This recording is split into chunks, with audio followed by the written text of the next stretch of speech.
And Sky Park, Decathlon, 0 X-ray Delta is crossing the active east to west.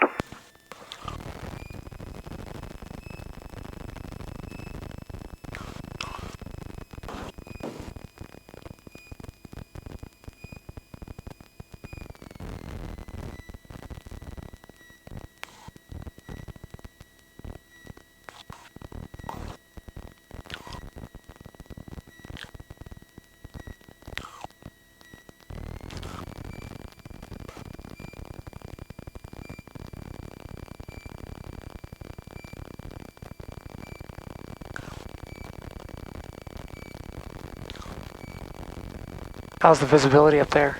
That's right, not too bad. Much better than you.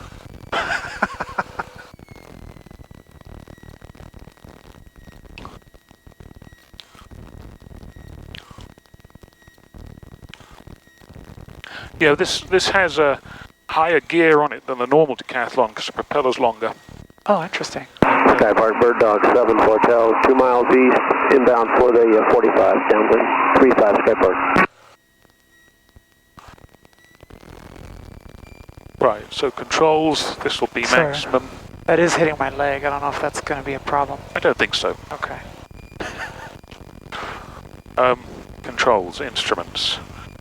So we're 4,000 quarter.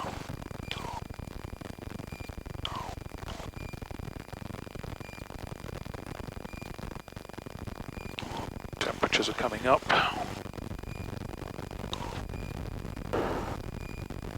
Sky Park, Bird Dog 7 Hotel, midfield downwind 35, Sky Park. We got controls, instruments. Copy, Rabbit Sky, 55 Whiskey, 6 miles to the north, climbing to 6,500 to 9,500, turning southbound now, heading towards Park City, Sky Park.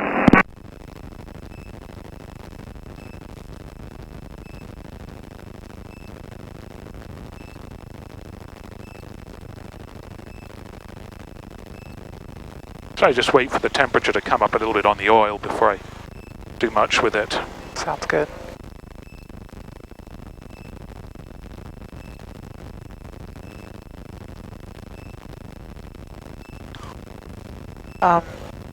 You know, it's typical to find either a Wi-Fi or a Bluetooth device if it's giving out a signal. Yeah, this has Sky Park, Bluetooth Bird signal Dog on it 7 up here. Hotel, right base 35. So there's some sort of Bluetooth going on, I think.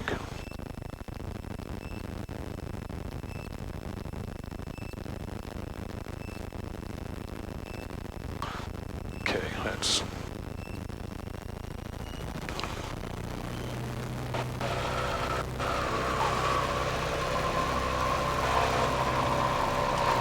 And Sky Park, Bird Dog on final 35.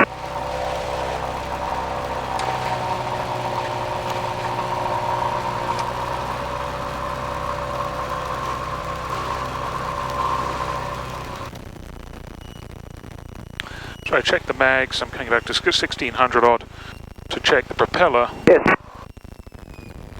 Propeller seems to be cycling.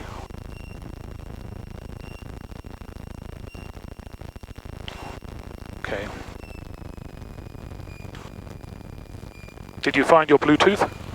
No, it doesn't give me anything new in the list. I thought it might, you know, have a new device to connect to. It would be something like Garmin something or other. Yeah, I don't see anything like that. There's not a button you can push, is there?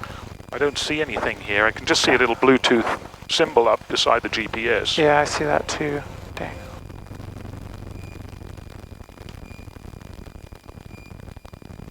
But, well, we'll have to figure that out sometime. Yep. Okay. And Sky Park, Decathlon, 0 X-ray Delta is taxiing from run up to the active 35.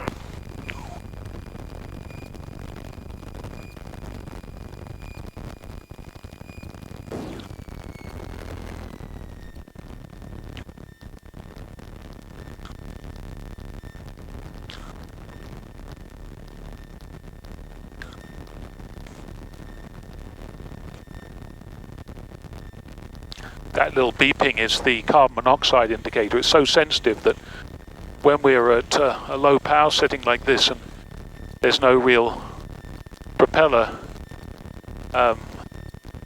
sort of thrust, pushing any exhaust gases away from the underside of the aeroplane. We get a little bit leaking in, I can see. That's stops doing that. Might do that on the approach.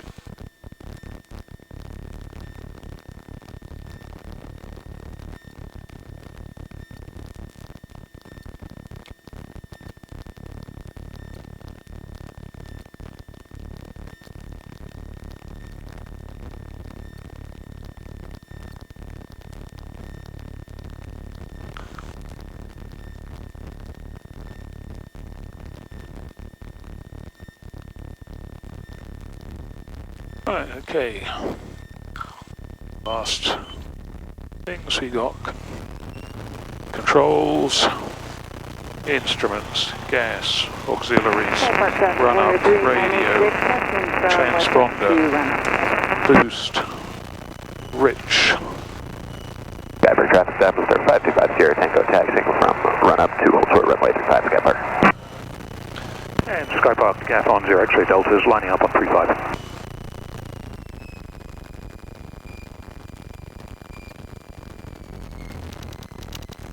Tango Hotel, holding short 35 Skipper.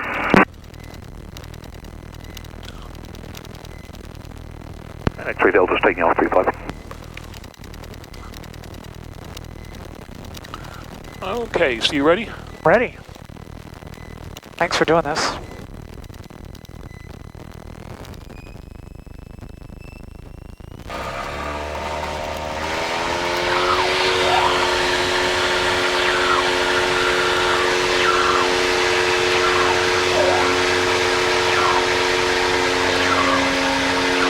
Skipper, traffic external 9 Tango Hotel, position hold for departure 35.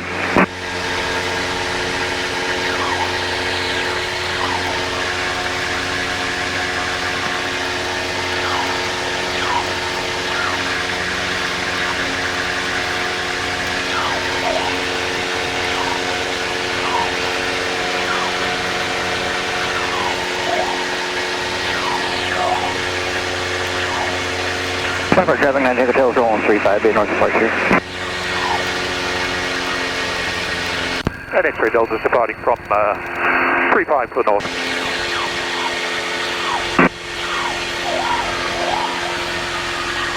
Church 23 Whiskey lining up for runway 35 and ticket radio check. Loud and clear. I would say loud, not clear.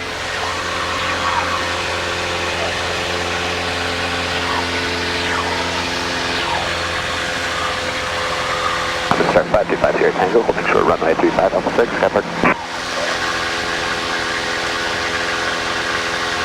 Church 23 Whiskey, taking off runway 35 for launch flight.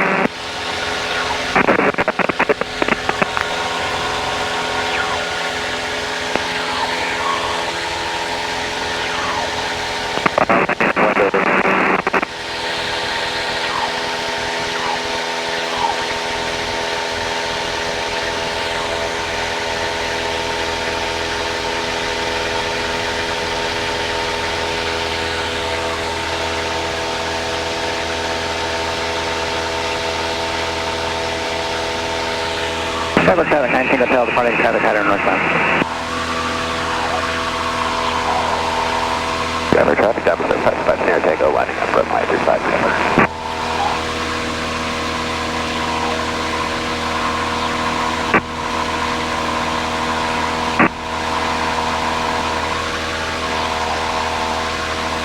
So are you looking for an RPM or a manifold pressure? I'm actually adjusting both. So I'm just coming to about 22 inches of manifold pressure, 2400 RPM seems to be quite nice.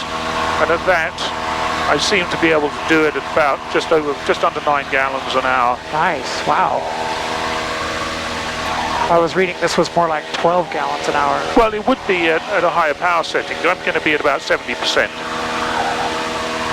And, you know, we're at altitude, of course.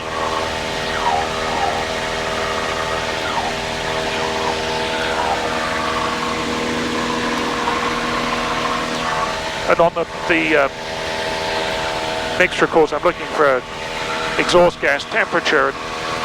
Around about 1430, 1440 seems to be pretty good. Heber Valley 19 Hotel, west of the center road exchange, northbound 5200.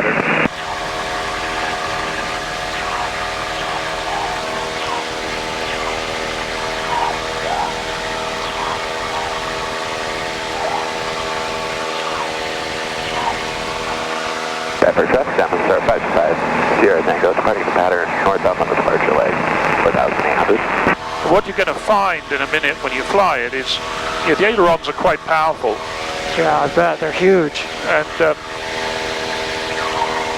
so in this aeroplane, they took the spades off because they put these fat ailerons on. If you look at the aileron, you can see the leading edge is sort of sticks out. And right. I think it's something to do with keeping the flow attached. Huh. I'm not sure exactly what it's meant to do, but they are quite powerful. So you just don't need to make, unless you're wanting to, you don't need to make radical, quick moves. Right, yeah.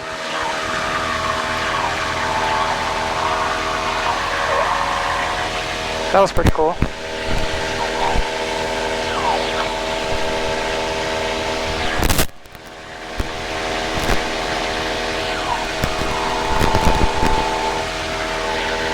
And what you should do is, sitting in the back there, of course, the problem you've got is I'm in the way. And so it's not as much fun flying from the back, but you just learn to keep an eye out on the horizon out Heber Valley Hotel, the radar dome, 5500 west now last call. You'll find it's not too bad.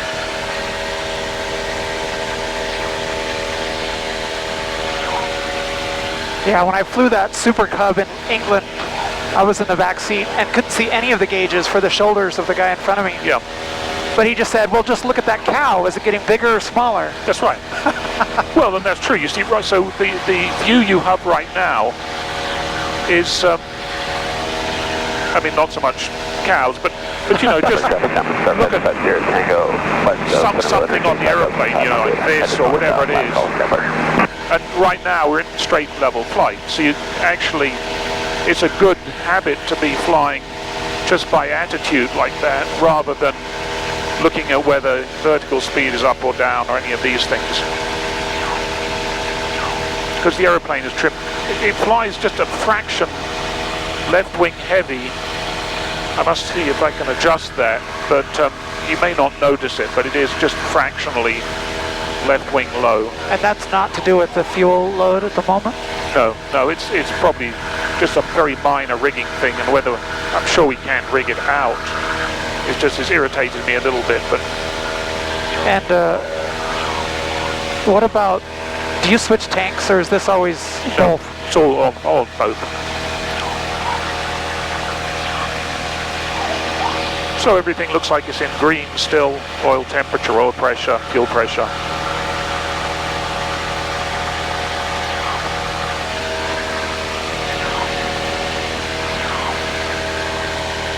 The trim is super sensitive. I mean, I think they should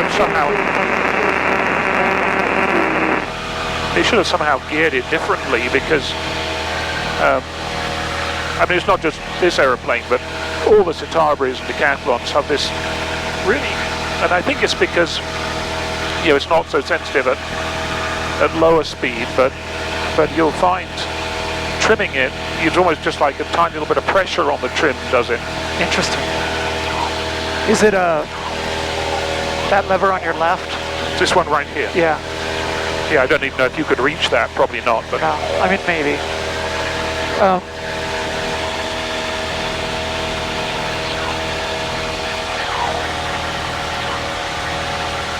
So when you landed, are you mostly 3-point landings? So far, I've been wheel landing it, because the first couple of times I tried 3-pointing it, I had tail wheel shimmy, which I didn't like. Since then,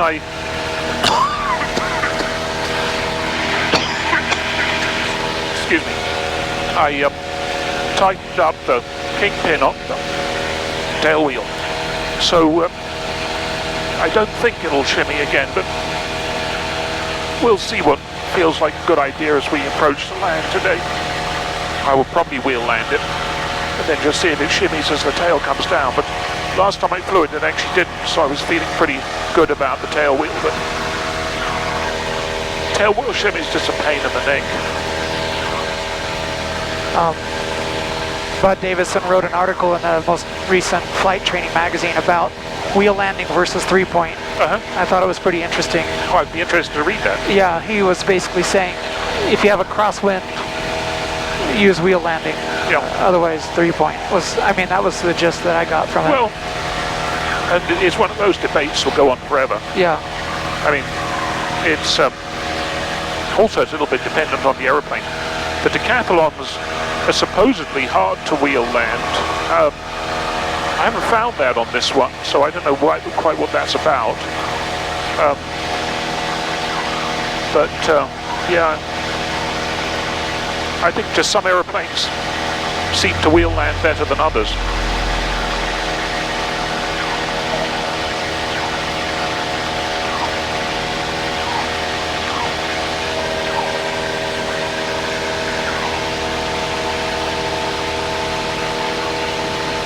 The nice thing about this airplane, yeah, I mean, it's not an RV, but like we're at just under 9 gallons an hour with ground speed. I mean, there's very little wind today.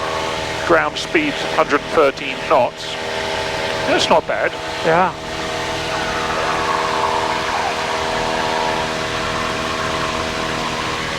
What's your indicated right now? 125? Yeah, about 128. Is that knots?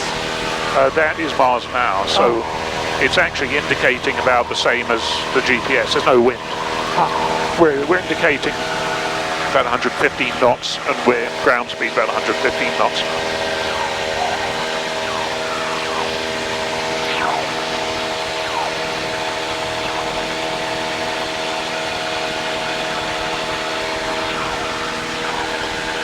Are you more inclined to think in knots or miles an hour? Miles an hour, typically. I mean, and partly because, you know, kind of critical flight speeds, I think, got a bit miles an hour. So, you know, we'll approach at 80, there'll be 80 miles an hour.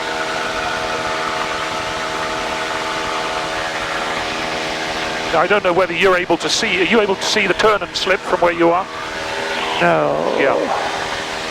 So when you're flying it, I'll tell you if you're heavy on the rudder on one side or the other. You know, if you wanted to do anything like some coordination exercises, you know, another way of keeping the aeroplane coordinated is watch the wingtip. You probably remember hearing about that. You know, so if we were to do this. Whoa. That's pretty exciting.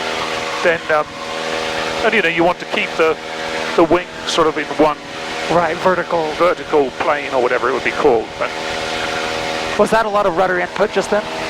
Not that much. It's got a big rudder, but you know, you want to coordinate it.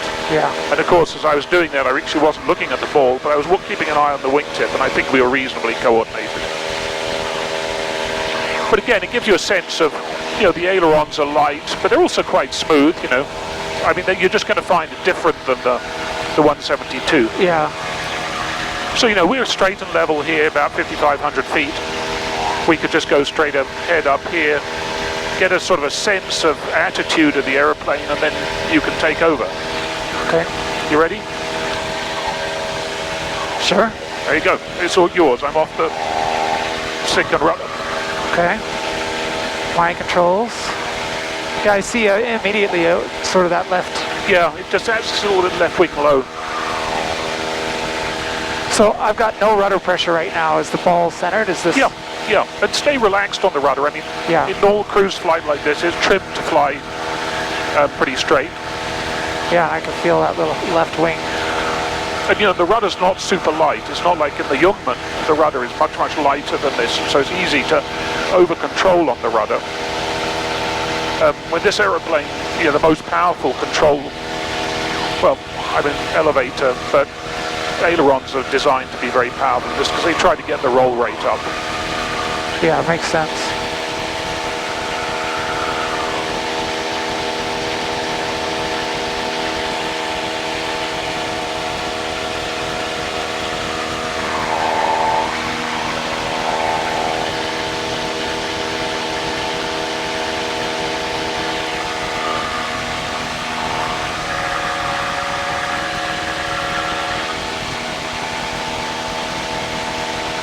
it is a different sort of sensation flying with a stick than a yoke. Yeah, you know. I prefer it, to be honest, but you know, it's probably a little bit what you're used to.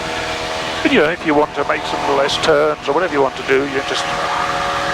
Okay. What we'll do is we'll head up on this sort of east side of the range up here, and then go up to my Golden Spike, and then we'll go round to Spiral Jetty, come back round here, and we'll go over to Willard Bay, and maybe whatever that canyon is by Brigham. Is that Sardine Canyon? I'm not sure. I think it is.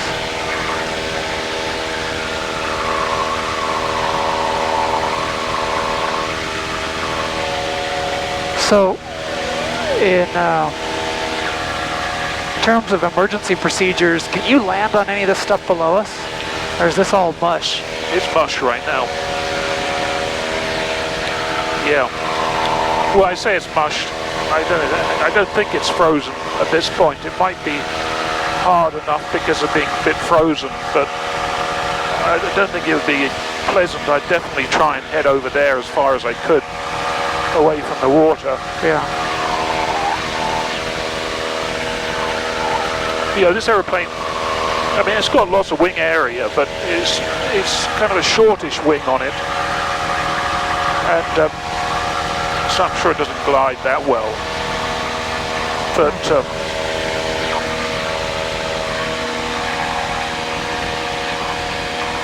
yeah, I definitely head over there.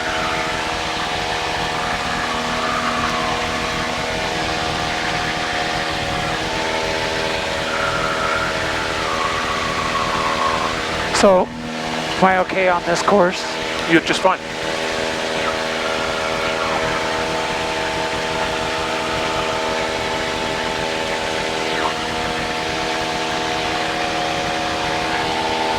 I do like the visibility. I feel like I can see everything. Yeah, it's from that standpoint, other than obviously where the wing blocks are here, and I've obviously got a much better view than you have in terms of all-around visibility, but it's not bad. I mean, I feel like this is better than that Super Cub. Yeah, it's a little bit wider than the Cub, which is nice. And I feel like this seat is higher. Could well be. Or something about the seat configuration. Yeah.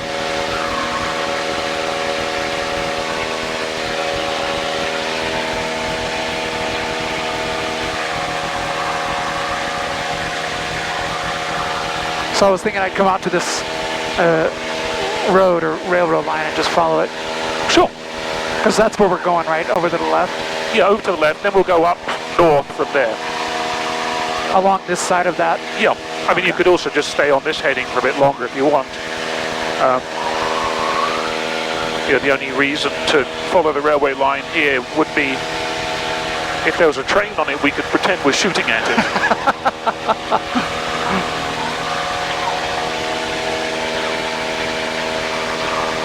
But what a nice day. Yeah, really.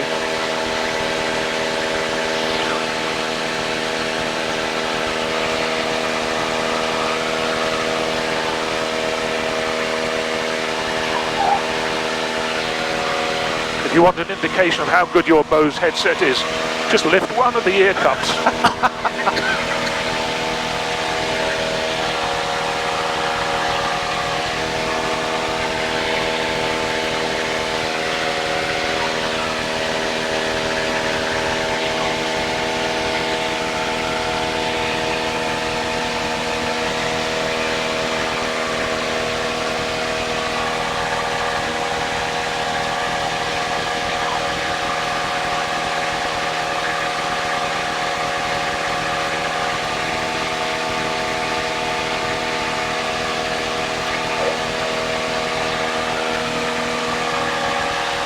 So I don't know this part.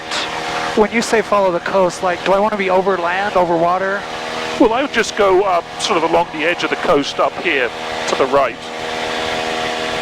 I mean, it doesn't matter if you're over water when you're this close to the land. Right. Because, you know, if you had an engine failure, there's a little road there, you know, that's what we'd head towards.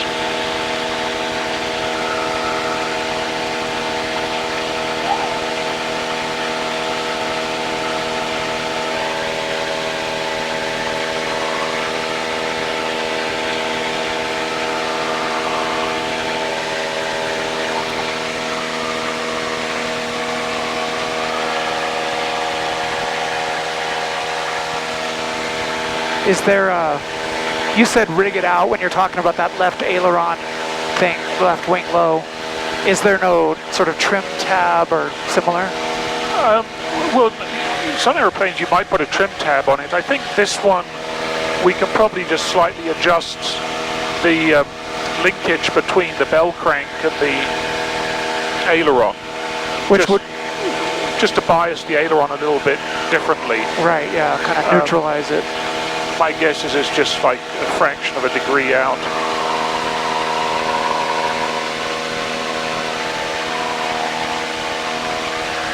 So, remind me, is Promontory Point to my left? Or is it... That's Promontory Point there, and Promontory, where we're going, Golden Spike, is up ahead of us. Okay.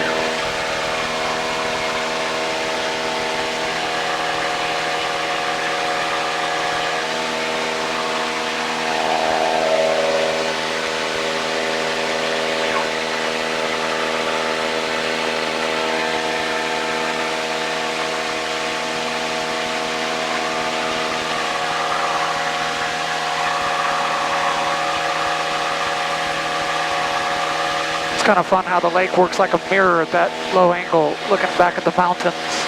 Yeah. Yeah, it's kind of amazing.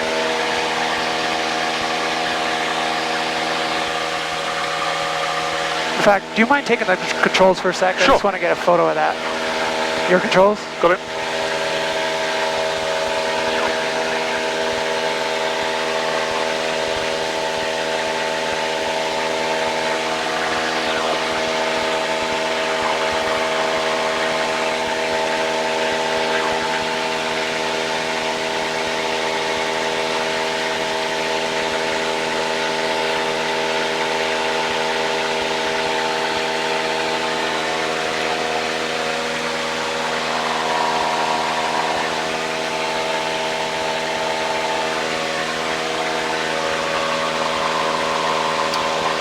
Think how recent all of that was. Yeah, for sure. Changed the world. Yeah, I always thought it was extraordinary that it was 100 years from that to people walking on the moon. 1869.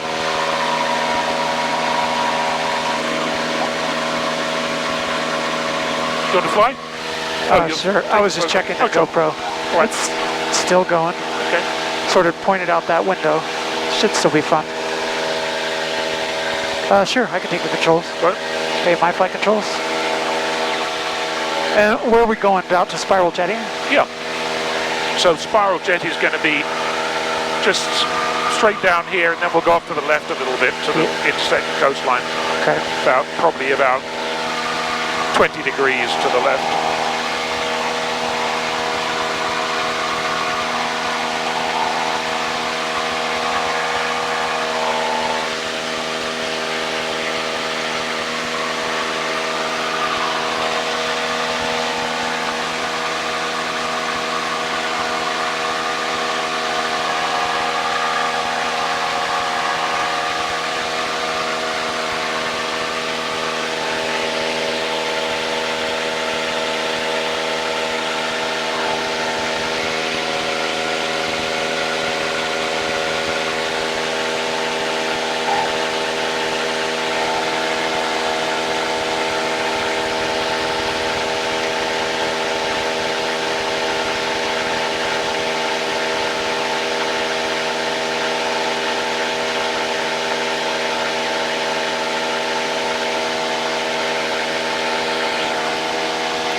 Just straight ahead at this point is spiral jetty.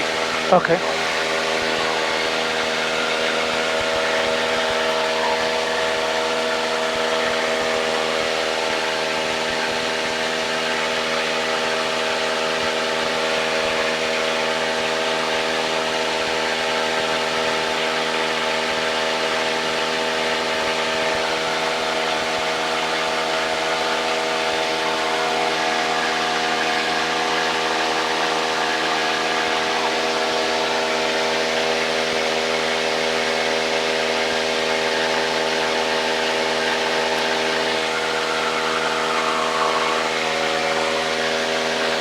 That was a couple years ago. We brought the kids up here.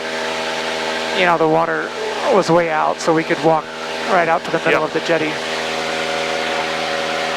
My guess is it's still out far enough you could do that. It's just being cold now, obviously, but I haven't seen water around it for a few years now. Interesting.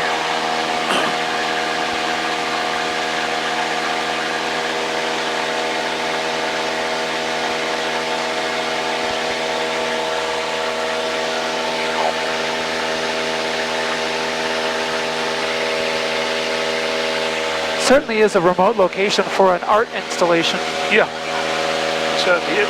There's another strip down there. I don't know if you can see it. Oh, sure. Little building at the end. Yep.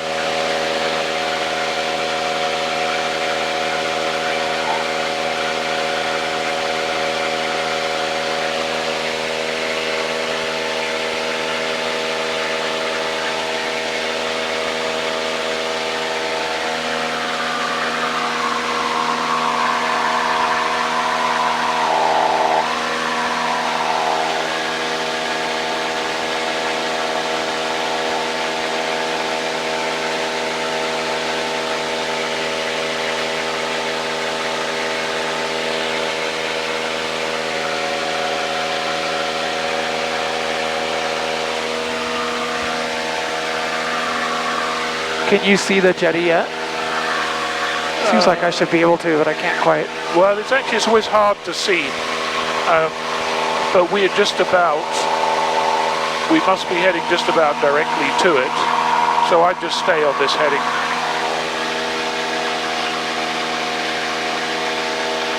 It may actually still be a bit hidden by the edge of this sort of escarpment here. Yeah.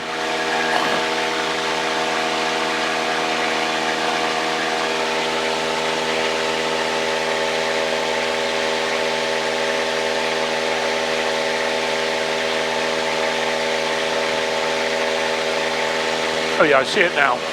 Oh yeah, I've got it. Got it. Do you want to photograph that? Yeah, I do actually. Okay, I'll fly it down there. Okay, your flight controls? Yep. Yeah, let's go down a bit lower.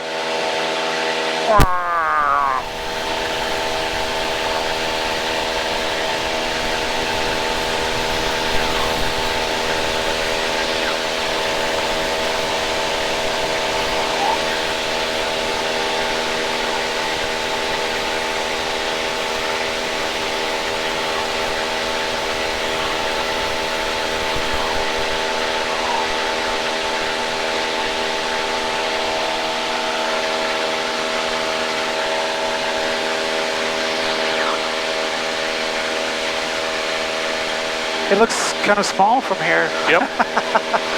Well, we're still a good 1,000 feet above it, so.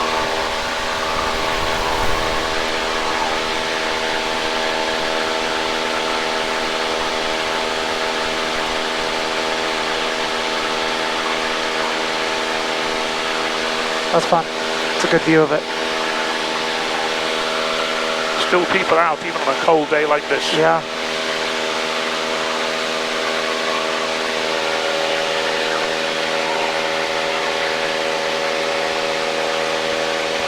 I love it.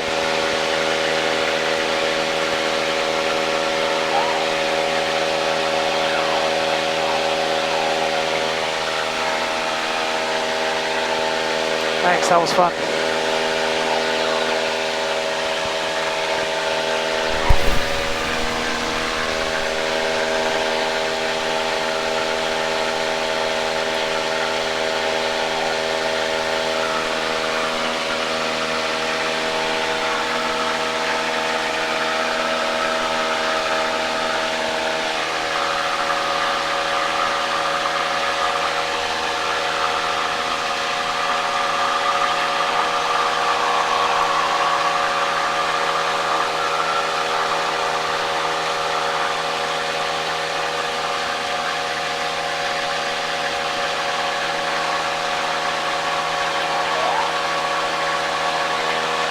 Want to go back to flying?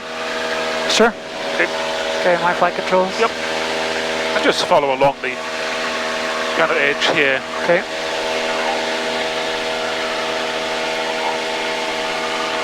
And we're fine. We're at 5,300 feet. We're 1,000 feet above the lake. We're good. Okay.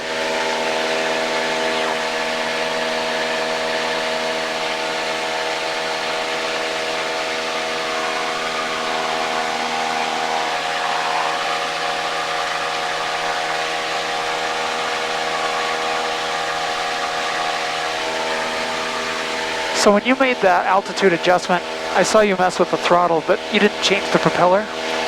No, because the propeller essentially adjusts itself. It's constant speed, so it will stay at the speed I've set it.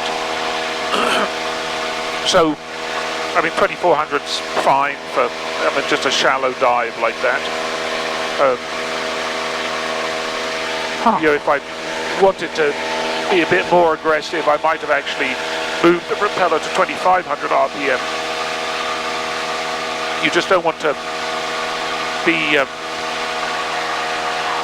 going too fast with it in fine pitch. But I also wasn't going that fast. Is that like an overspeed condition? I forget what it does. It somehow... it's not that it overspeeds. I think it puts a strain on the engine because the engine is turning the propeller faster than, it's sort of like being in low gear going down a hill. Or no, yeah, low gear going down a hill. You know, it's essentially the engine begins to brake. Right. Or act as a brake. I think that's what it does. So it's interesting, when you say you set it at a speed, I guess I always figured you're setting the pitch. But in fact, it has a brain to it, and will adjust the pitch to keep the speed. Well, the governor is going to maintain a speed for the propeller. So, for example, in the Decathlon, when I was in Santa Barbara, I flew two different Decathlons they had there. One had a fixed pitch propeller, and so if you loop, you know, on the downside of the loop, you know, you're having to throttle back to stop the engine overspeeding because the propeller is fixed pitch. So for the pitch it's at, it's actually going to start changing the RPM of the engine. Right. It'll start driving the engine with a constant speed propeller set at 2,500 RPM. On the downside, the propeller is coarsening its pitch to maintain 2,500 RPM. Okay. So it's not necessarily a brain. I'm not sure how the governor works, but it's essentially, it's determined by RPM is determining the pressure of the oil that is changing the pitch of the propeller. Interesting. So it's not like an electronic brain.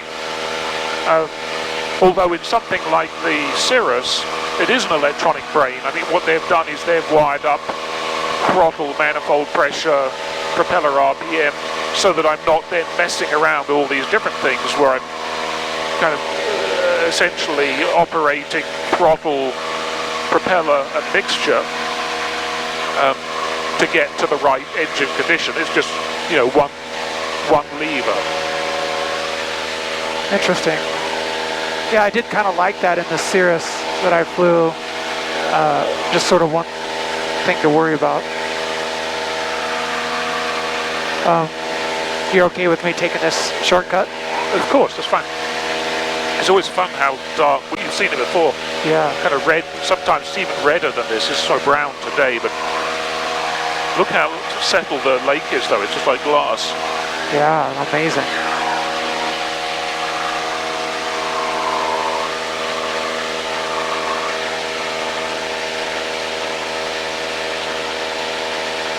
You see with the high pressure coming in how the inversion's already beginning to form. Yeah. Later this week's probably going to be miserable. Is there no storm system on its way? No, it looks like you've got high pressure in for the week. So tomorrow might be okay, but by the time we get later in the week, my guess is we have quite a thick inversion. That's too bad.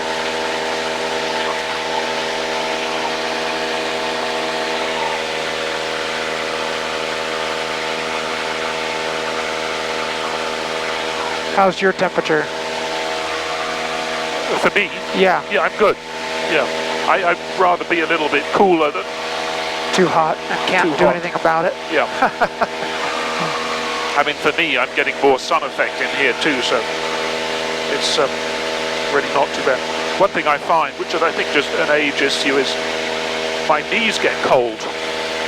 Interesting. I actually have bought, they haven't come yet from Amazon, but so I just put a knee brace on each knee just to try and keep them warm.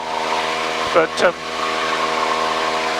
sometimes it's really cold and my knees get cold. And of course the air vents here are down here, so they'll make my knees cold if I open them. I get out, my knees are really stiff. Wow. Kind of like arthritis or something. Tell you what, not just your heart you want to worry about, it's everything else that falls apart. Yeah, exactly. Stops working.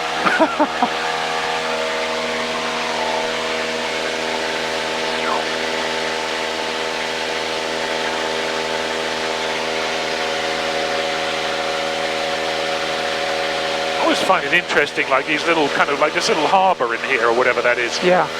Like for what? Yeah. Must have served a great purpose at one point. Yeah.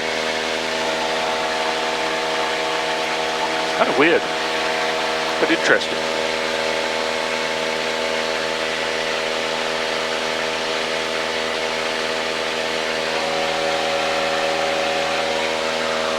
Almost looks like a bit of mining, huh? Yeah, maybe that's what it was.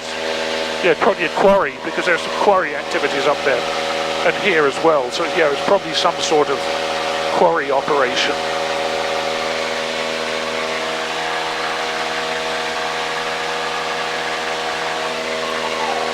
Some sort of stone crushing.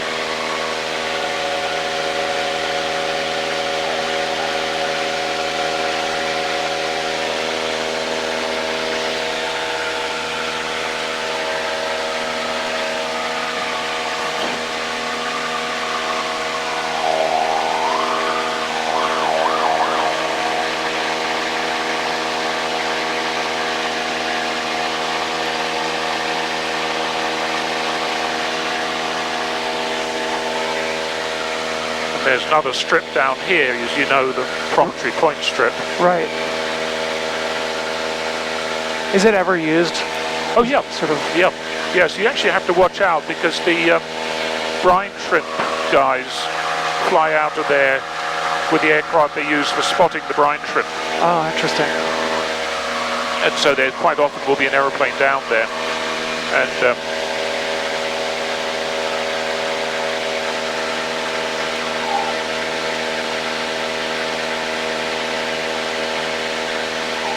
it's actually a nice place to practice forced landings,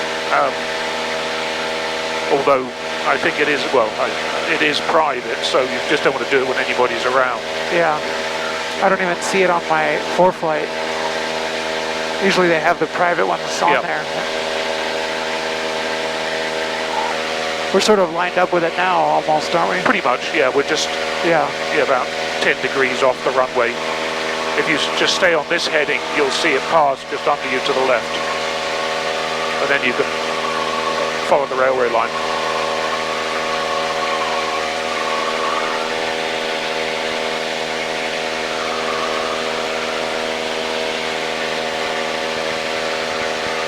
You see it now? Yep.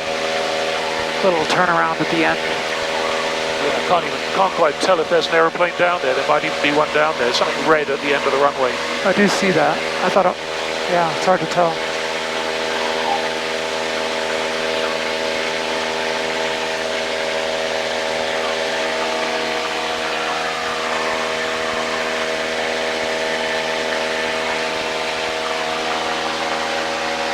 Yeah.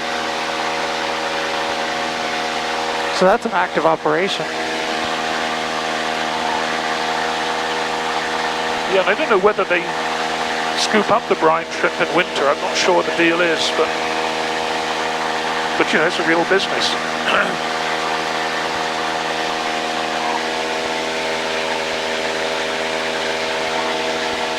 Yeah, so we can just stay on this heading for a bit. Okay.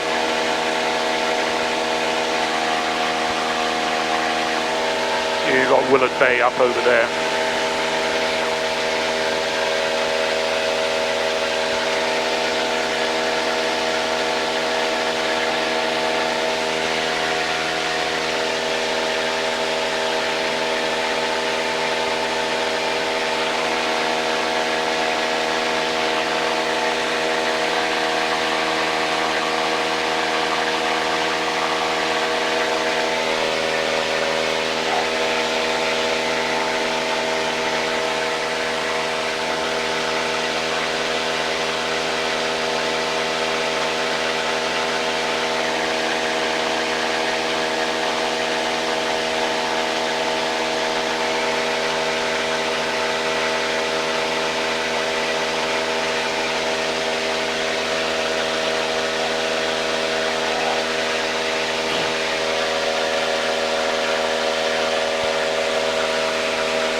It's just crazy how low the lake has got over the last few years.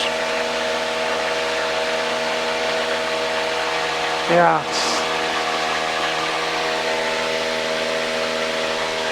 It's almost unrecognizable as a giant lake. You know? Yeah, yeah.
Yeah, if you just maybe go about 5 degrees to the left here, okay, over towards the edge of Willard Bay. And you probably remember there is a couple of, if you've been around here much, a couple of antennas right here. Oh good, thanks. You're above them, but just if you're low in that area. Oh yeah, I see them marked on the ForeFlight.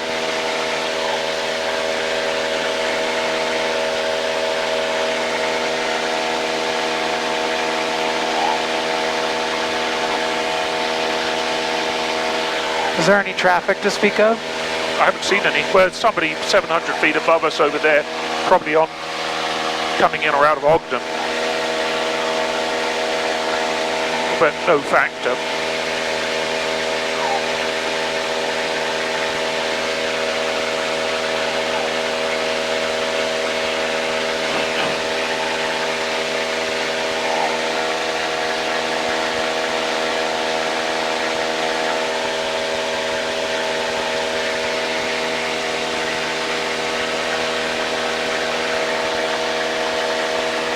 You'd have to know where it is, but there's a model aeroplane runway over there too.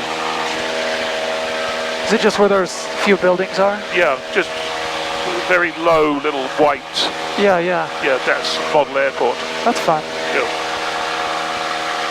We visited one down by the north end of Utah Lake, and it was amazing what they had flying there. Yeah. You know, They're pretty incredible. we watched a guy plow his beautiful plane into the ground, nose first. That's the runway where one of my neighbors at the hangars decided he wanted to try and land his Helio Courier years ago. How did that go? Didn't end well. I mean, he got away with it because what happened, it was, when they built that aeroplane, they put fiberglass kind of laminated landing gear legs on because fiberglass was all the rage at the time. And so he and another guy, who will remain nameless but wasn't me, landed on the runway, and it was pretty heavy landing, and he popped the 2 gear legs off. Oh no. So they just slid along on his belly, and so they didn't tell anybody. They just went and bought a couple of aluminum gear legs that were available for it, jacked it up, put those gear legs on, and flew it out. Unbelievable. Yeah. So no prop strike in that case? No, I think they had a prop strike too, yeah. I mean, it was there for a little while. But I think they put another prop on it. I don't think the prop was badly damaged. but I'm sure they had a prop strike. They must have done. Oh, actually, maybe not, because it sort of slid on the... They may not have had a prop strike. They may have been that lucky. Because I think the legs broke about halfway down the leg. Okay, so there was a stub to hold it up. They're on a stub, and then the tail is very, very heavy on the helio, and so the tail didn't come up. I don't know the exact details, but they definitely broke the gear legs off landing it there. Wow. He always told me, he'd show me the video one day, but because I guess somebody on the ground videoed it. Oh no. So what we'll do, we'll head towards the mountain here, and then before we get to the mountain, we'll make the left turn and head north a bit. We'll see Brigham up ahead of us, and then let's go off to the right where that canyon goes over to the little lake there. Or maybe the lake's over here, Ogden Canyon, yeah. No, yeah, you've got it right. The lake's up there. Is it? Yeah. I mean, yeah. I guess they each have a lake, probably.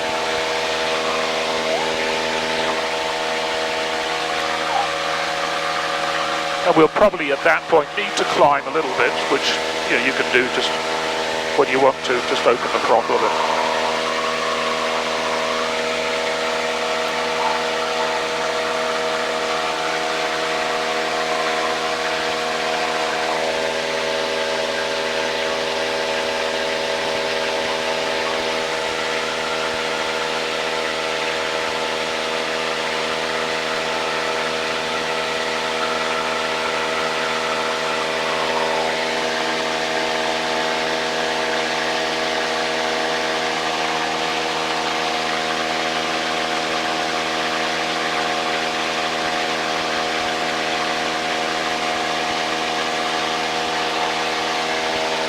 I like flying on days like this where you're not bounced around all the time. Yeah, pretty amazing. Just perfectly smooth. It is nice air.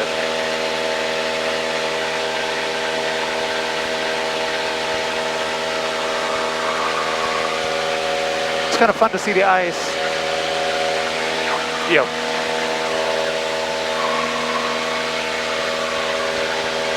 Yeah, because I guess that's fresh water, isn't it? So it's freezing.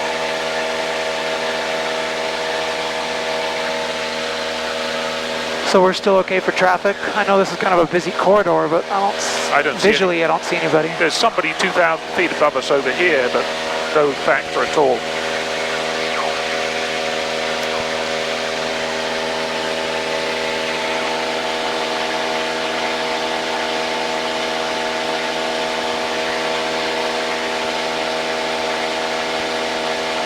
Yeah, I'm actually surprised we're not seeing more traffic today.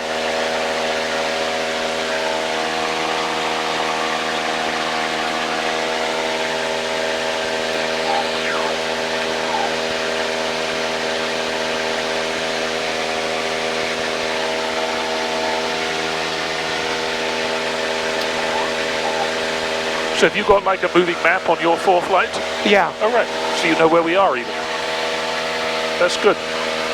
I can't remember. Should I stay on this side of I-15 or should I try to be on the far side? Does it matter at this point? It doesn't matter at this point. Okay. I mean, technically you'd put it on your left side, but up here it doesn't matter. You know, if you were flying cross country, you tend to want to put it on your left side. Yeah. Am I looking down the runway at Brigham City? Yep. You cool. can see it black. Yeah. So.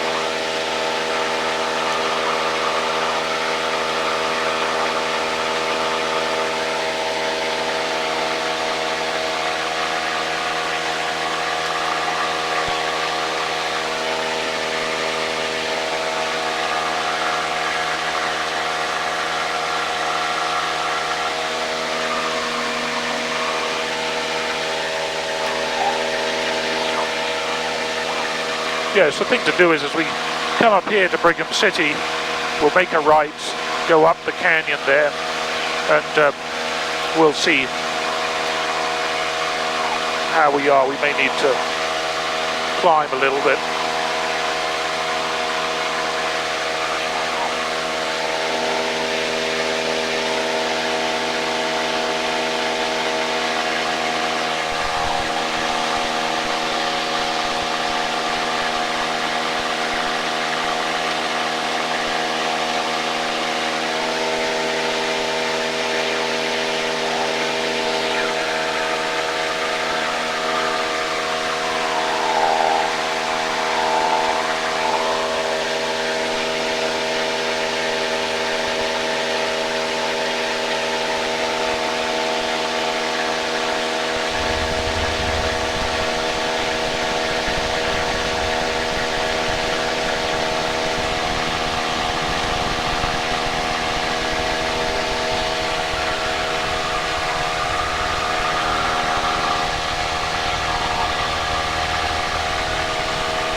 The girl I dated before summer lives somewhere below us. Oh, hi, Dion's old girlfriend. Wade lives somewhere below us too.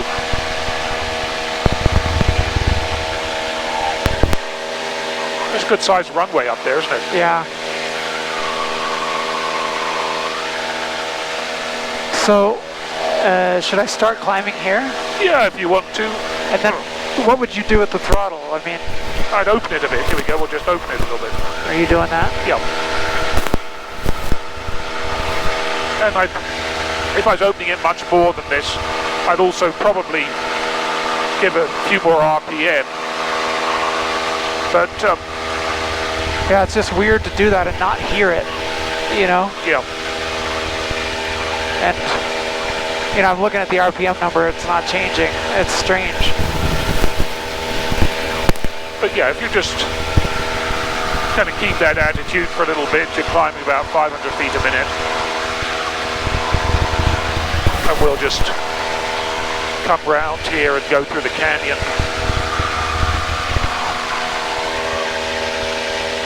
Mantua is the name of that little lake. Yeah, that's the place where it gets pretty cold. Right.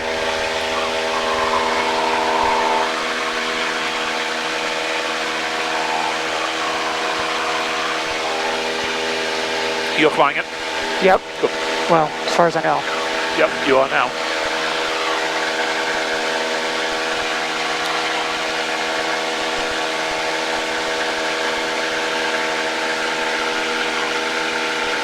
You could probably climb a little bit more. I mean, you just pull the nose up a little bit.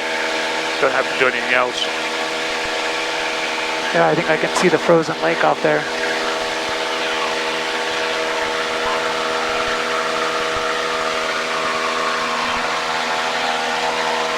Yeah. So you want to go to the right a little bit along the canyon.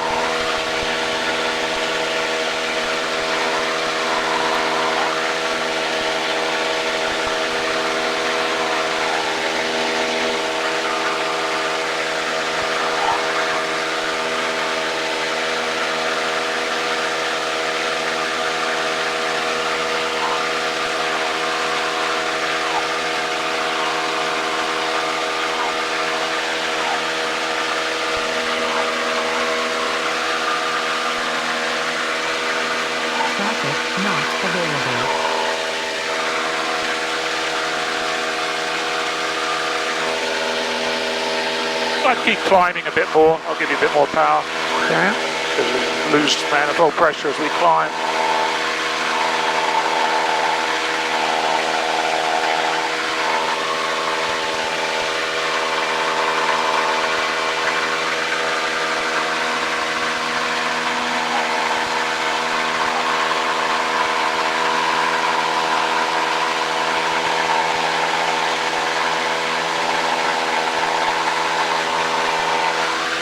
And now what? I think we're going to head down over there. In fact, I'll sort of point us in the direction I think we should go. Okay, your flight controls? Yep.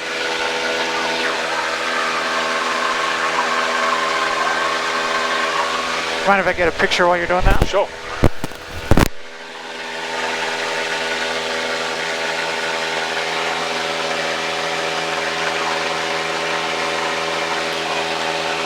Wow, that's beautiful.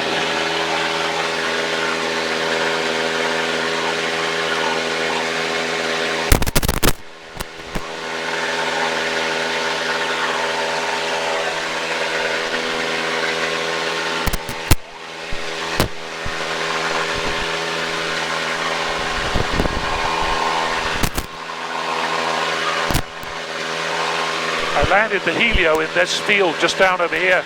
No kidding. Yeah. Just for fun? Yep. Yeah, it was a blast.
like maybe some backcountry skiing or maybe snowmobiles down there.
Are you leaning it out?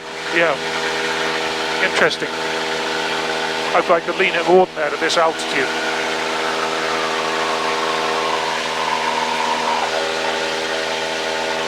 I definitely got a bit of a backfire there. So Yeah.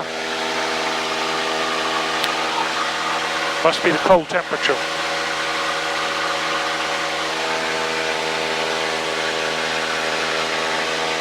Like you just can't get an exhaust gas temperature that high kind of thing? Like the cold air is preventing it? Well, I think the cold air is just dense, so you know you're going to have to get the fuel-air mixture. You're going to have more fuel. Got it. So it just seems a little bit strange. I must have a look at the manual.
I'm looking down at Pine View Reservoir and it looks like maybe there's some ice fishing going on. Probably, yeah.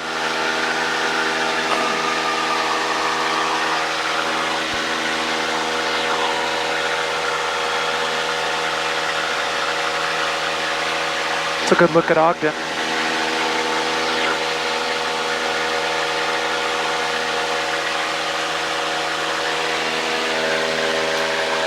Where's Morgan? Is that over there? It'll be straight ahead, actually. Straight ahead, okay. Due straight.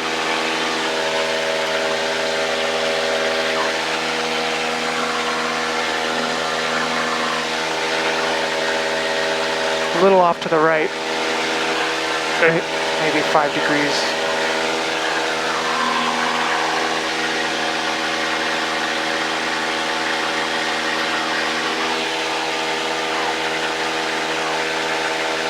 Yeah, I see what you mean about that left wing. Yeah, interesting. It's a bit irritating.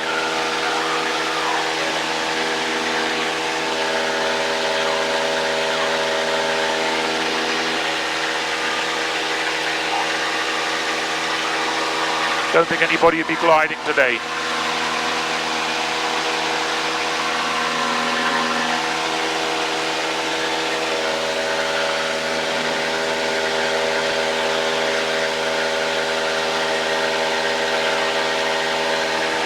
So what do you have the radio on? Do you leave it like on 1228? I have at this point, because we're not going to talk to anybody else. I mean, we could listen in to somebody else. But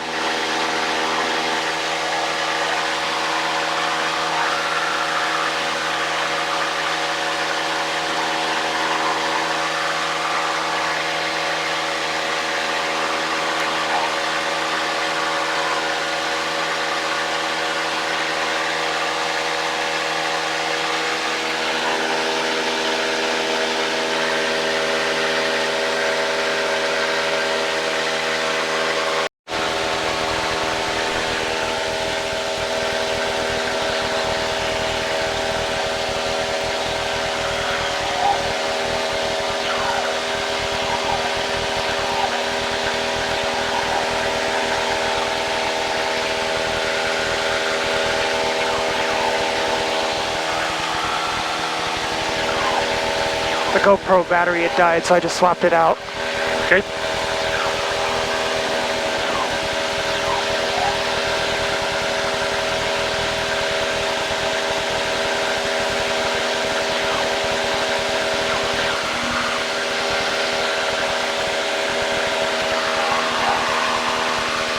What are we out here, 9.5? Yep.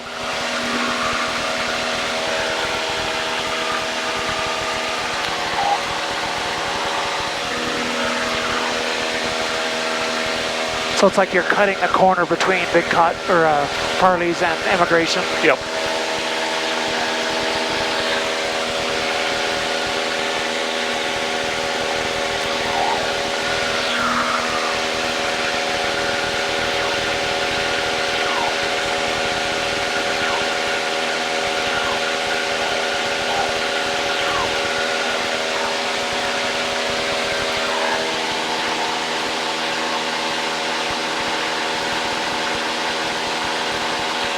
Actually gives me a lot of respect for those who do rescue work.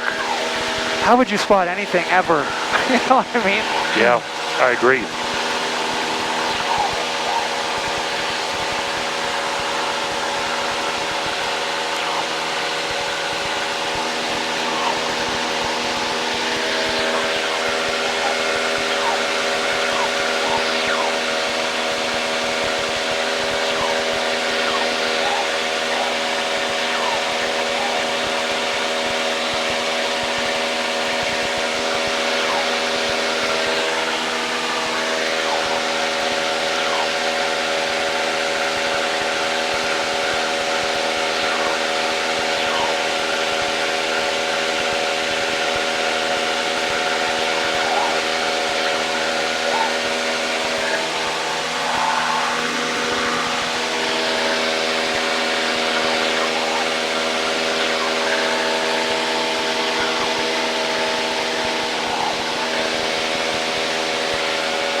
Yeah, it almost seems like just in the time we've been in the air, I can tell a difference in the air quality. Yep.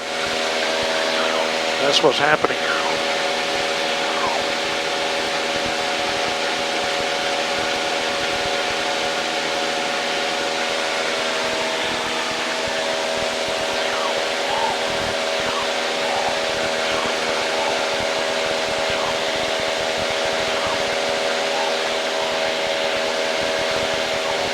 So on this line, do you just try to dive down to get under 7,500? Yep. Because on your right, you know, it's not, the floor is at 10.5. Yeah. But yeah, I see just over Sky Park, dips down there. So we're good. I have a hard time spotting Sky Park. It seems to blend into all these other warehouses and stuff. Yeah. Yeah, it's harder now than it used to be. We'll just go up here a bit to Lagoon and turn back, or maybe not quite as far as Lagoon, just... Do you already know that they're going to be landing to the north? Not for sure. The helicopter 416 Mike is just over Beck Street inbound, 5,500 descending, traffic advisories, Sky Park. Sky Park traffic, 9 Tango Hotel, turn right base, 35 full stop, Sky Park. There we go. Sky Park area, traffic, this air 253 Whiskey, just turn right downwind for 35, midfield, Sky Park. This is where Summer... 9 Tango Hotel, final 35, Sky Park. Just saying, this is where Summer and I were married, there in the temple at Down. Oh, wow, great.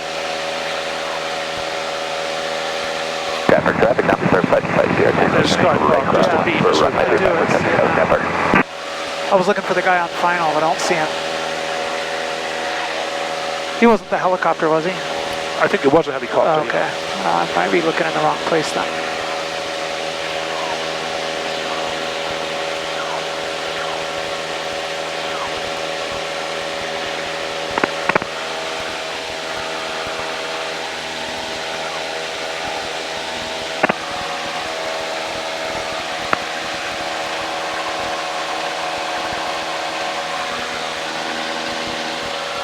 Sky Park traffic, now for 550, Tango on downwind for runway 35, or touching out Sky Park.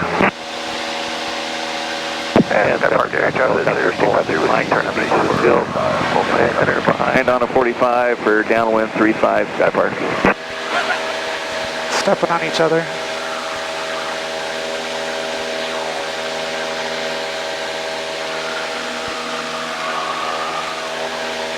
And Sky Park area, traffic, this air 253 Whiskey, turn up mile for 35, full stop to Sky Park.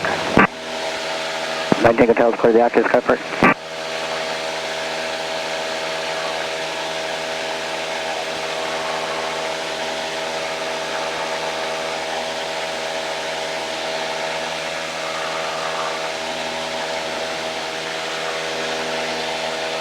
Sky Park traffic for Diamond Star 22 Quebec, leaving the west ramp with the intent on taxiing south to the run-up area. Sky Park. Sky Park traffic, Diamond Star 550 Tango, turning right base for runway 35 for touching out Sky Park. I don't see anybody else around. I'm just going to cut across to the other Sky Park side. area, traffic is 1350 Whiskey, short run off the side, full stop Sky Park.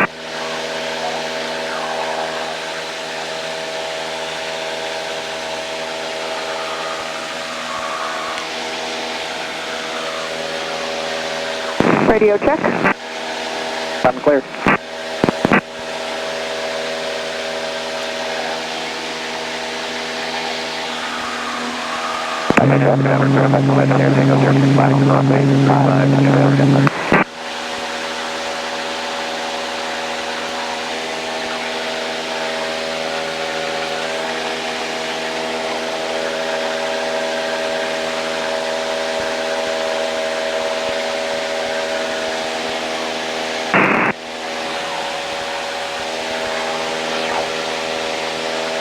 Park area, traffic, that's 253 Whiskey, clear deactive.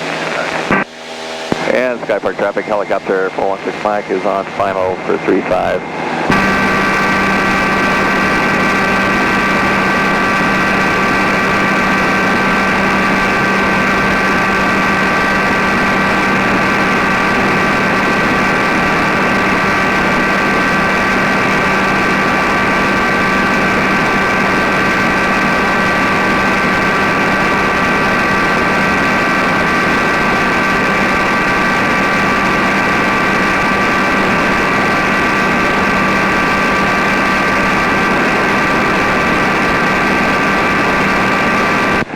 Skypark traffic, helicopter 416 Mike is going to land long at the north end and then off to the taxiway west.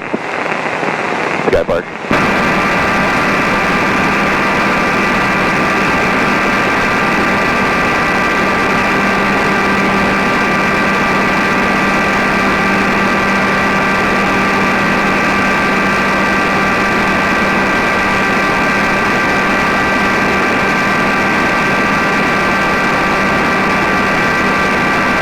Traffic down to 55 Sierra Tango, turning southwest for runway 35 for traffic go, Skypark. And Skypark traffic helicopter 416 Mike is on the west taxiway at Alpha 2, and we'll be maneuvering on the taxiway.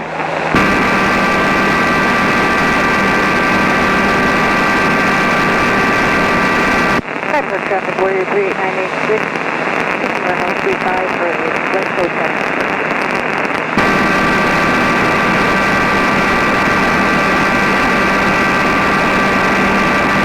Traffic up to 55 Sierra Tango, turning downwind for runway 35 for touch go, Skypark.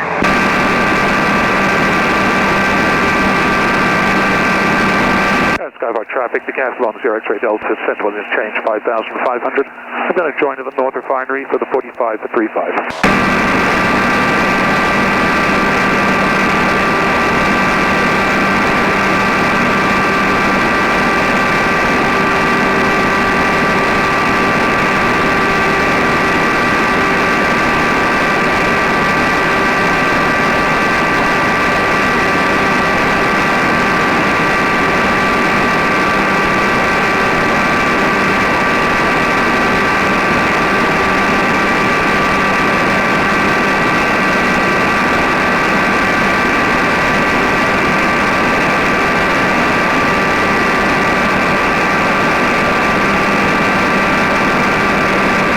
Traffic down to 525 Sierra Tango, turning from right base for runway 35 for touch go, Skypark.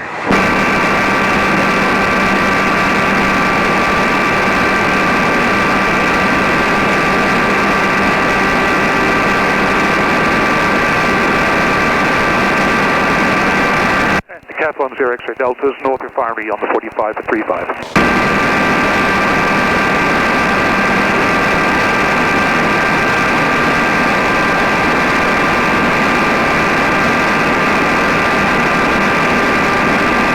Traffic down to 525 Sierra Tango, turning final for runway 35 for touch go, Skypark. Skypark traffic down to 22 correct, leaving the run-up area and taxiing south for to take 1 out of 35. Skypark holding short for 35. Skypark traffic, Warrior 38986, extended upwind, looking for downwind traffic, Skypark.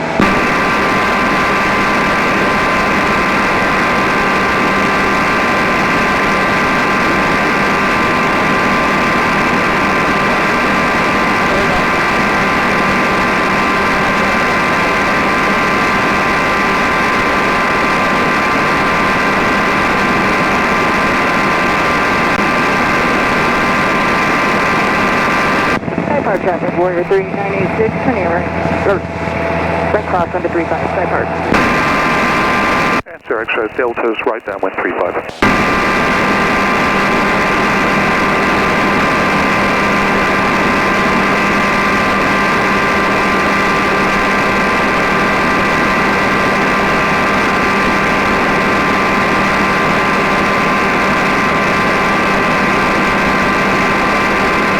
Skypark traffic, Warrior 38986, turning right downwind to 35, Skypark.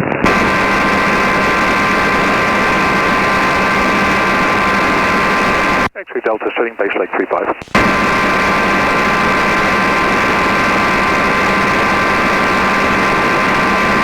Skypark traffic down to 22 Quebec, holding short for 35. Skypark. Skypark traffic down to 525 Sierra Tango, turning right. X-ray Delta's final.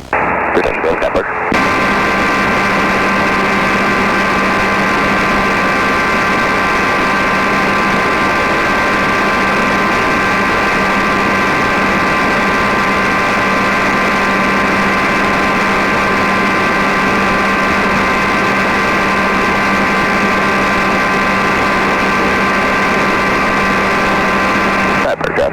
Star 550 Tango, turning right downwind to runway 35 on that traffic.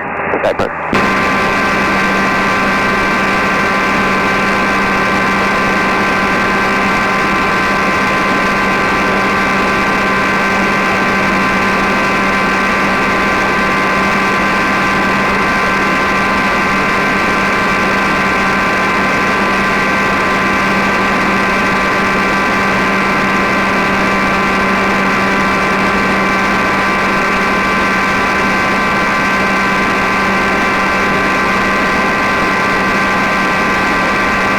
Skypark traffic, Warrior 38986, turning right base for 35 for full stop. Skypark.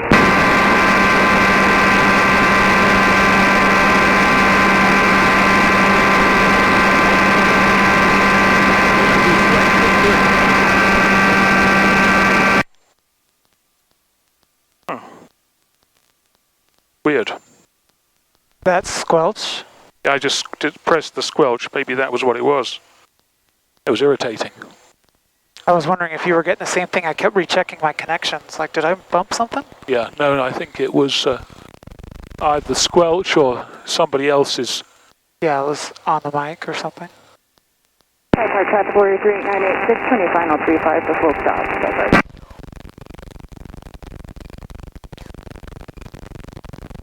Skypark traffic, down Star 5250 Tango, turning right base for runway 35 for touchdown. Skypark. Well done. That was beautiful. That was fun.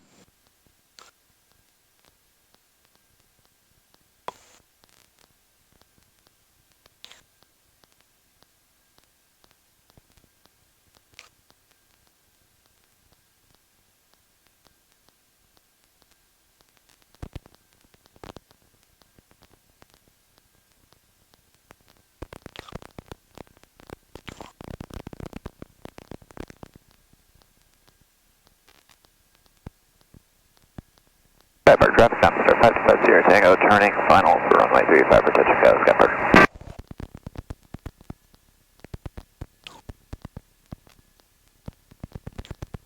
I better let the Diamond Star. Oh, does he want to come off here? Uh-oh. Skypark traffic, helicopter 416 Mike is departing north of the runway at 35 and then close right traffic. Skypark. Of course. Right when you want to cross, somebody's getting off. Well, to see where he wants to go. Does he look like he wants to go that way? Okay.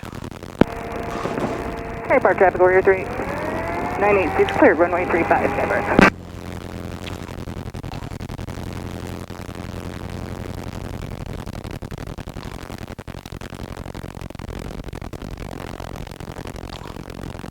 Skypark traffic, Warrior 38986, taxiing to west ramp. Skypark.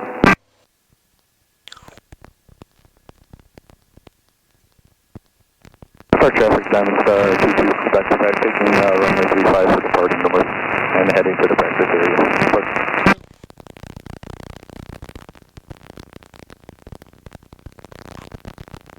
Jeez.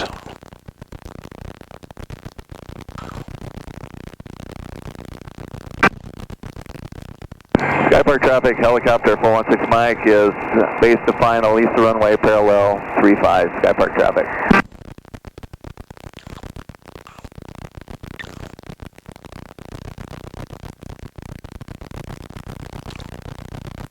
Skypark traffic, down to 550 Tango, turning right cross line for runway 35 for touch and go. Skypark.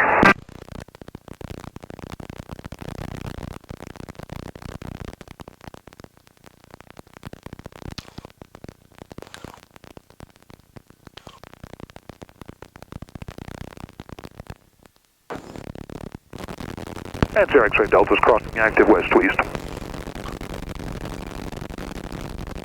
Skypark traffic, down to Star 550 Tango, turning right downwind for runway 35 for touch and go. Skypark. And Skypark traffic, helicopter 416 Mike is clear, 35.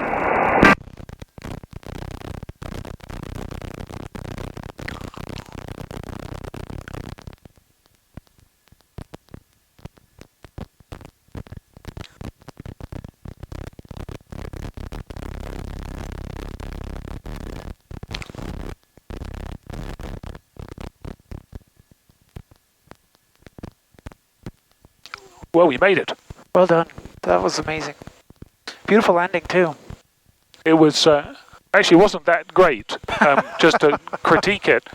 You know, obviously it's hard to get it perfect when you land on the main wheels. I mean, we bounced just a little bit, and then I was just a little bit quick taking the power off, so you felt that little swing to the left. Yeah, I did. Which then... Skypark traffic on 22 Quebec, departing pattern north, heading over to Center Row 113. Which, you know, then needed to be corrected, which we stayed on the runway, so that's good. And then because of that, I was then bringing the tail down, and so I would like to have kept the tail up just a little bit longer. But I was actually interested to see. It still was giving a little bit of shimmy. Oh, interesting. But I'm not sure whether that's because there's more weight in the back this time, or whether it's still... I put a new tyre on it and got the tyre pressure right and everything, so I think it's certainly better than it was. Anyway, enough of that. But yeah, I've made worse landings, so that's good. I'll just start turning some things off.